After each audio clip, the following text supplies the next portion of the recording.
everywhere I go from now for the rest of my life, I will go to places, and every now and then I will see new birds.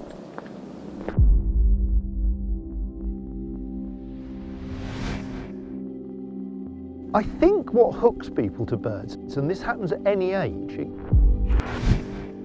what's special about birds is firstly they are literally everywhere, even the middle of Las Vegas.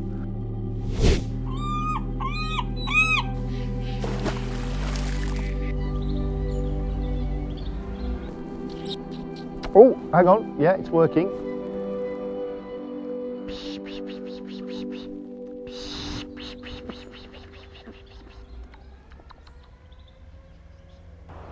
Well, if it weren't for the constant noise of planes and helicopters going over, I'd find it very hard to believe that I'm 20 minutes away from the Las Vegas Strip, possibly the least birdie place in the world. I've been here a few days now, and I think in Las Vegas itself I may have seen 4 or maybe 5 species, but just this short distance away, it's like a birder's paradise.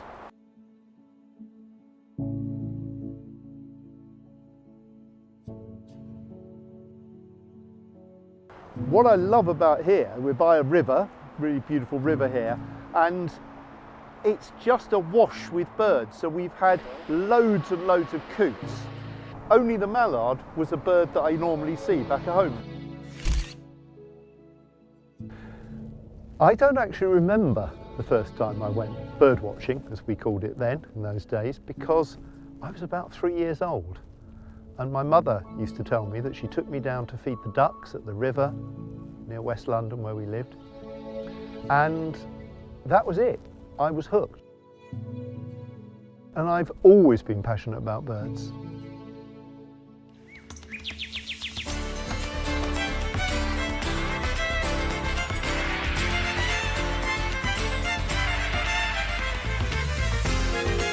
Hello and welcome to Springwatch 2024. I got to travel all over the world, all 7 continents, including Antarctica, to watch birds with the BBC. I'm one of those incredibly lucky people, and looking back I can't believe how lucky I am, in that I turned what was my hobby, what was my passion for spare time to see birds, into my job. And in a world where you can spend a lot of your time being with people like you, there are a different group of people, different nationalities, different backgrounds, yeah, ages, whatever. And so that's, I think, probably the most special thing about birding, actually. It's not the birds, it's the people. You saw the hummingbird? No. Right here. The Very dark and small. And green on top, really shining. It sits on top of a tree up there. Oh, lovely.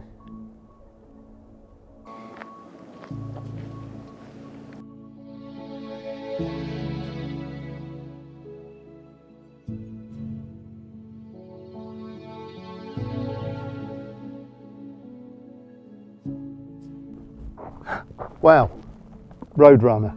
Oh my goodness me, that is a bird I have so wanted to see for so long. People of my generation, and maybe younger, will remember if I say the words beep beep, because Roadrunner was constantly, as a cartoon character, being chased by Wile E. Coyote, and the Roadrunner always got away. And this is a bird I've heard about since I was a child. I can sing a bit. It goes Roadrunner once, Roadrunner twice. It's a very strange song, but it's a good song, and it's about a Roadrunner. And finally, I get to see it. This is so special. For me, I suppose the other special thing about birds is they're not us, they're not human. They live their own lives, and birds will travel across the whole face of the globe to migrate. Tiny birds, birds that weigh less than an ounce will do this, just a few grams.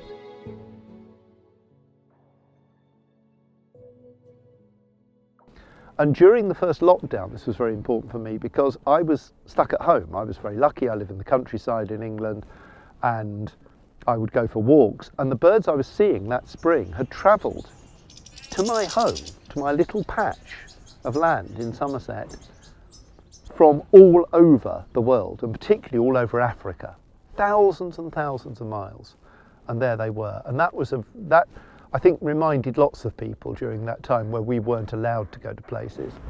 What is that? There's a weird bird calling that. No idea what that is. It's probably a rail or something, but anyway.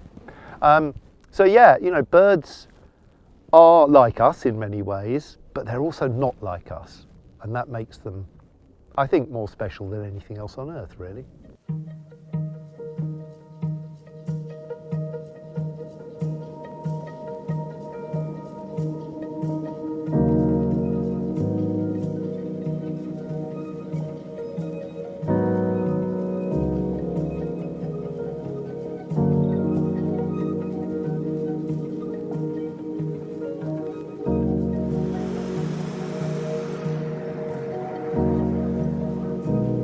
So what they are is a bird feeder that then has a camera in it. Yeah, these are basically a series of different designs.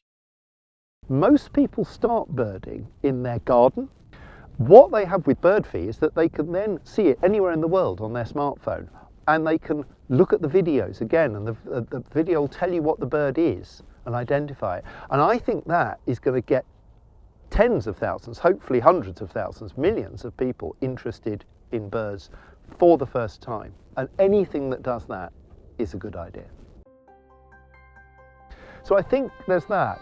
And I think the reason people love nature in general, and for me this is very important, is that it's unpredictable. We live in a very predictable world, I think a very dull world, where our lives are very structured and organised. And when you go birding, when you go out birding, you never know what's going to happen. And today has been a wonderful example of that.